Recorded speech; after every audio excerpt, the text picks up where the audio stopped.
So leaning forward in leadership means that we're going for it. We're having fun, we're doing meaningful work, we're making progress, we're kicking goals, we're taking our team with us, we're strategically aligned. That means we're doing the right things at the right time, and we're acknowledging but overcoming the things that might hold us back from making that progress. So you can really imagine yourself leaning forward in leadership.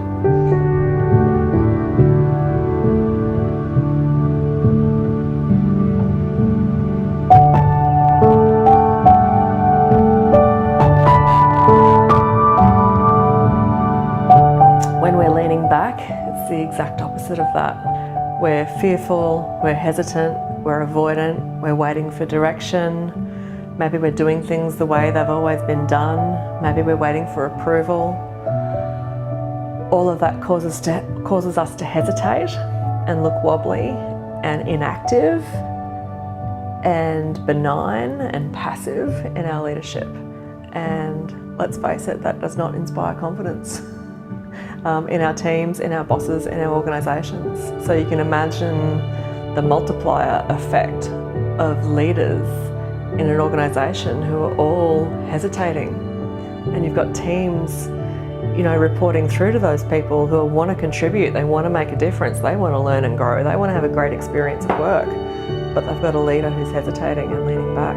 So yeah, it's up to us to make that choice. So far the story goes, external conditions aren't great. It's affecting the quality of work I can do with my team.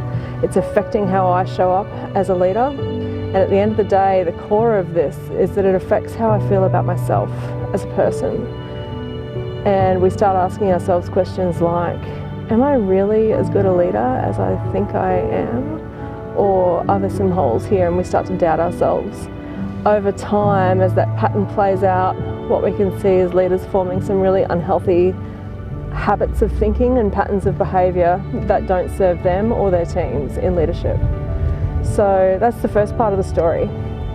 What we do in leadership coaching and workshopping and the training that we do is try to turn that story inside out for those leaders. So I want them so rock solid at their core. I call it the inner work of leadership. And that is to do with taking care of the 4 domains right at our core, and they are the mental, physical, emotional and spiritual domains in the inner work of leadership.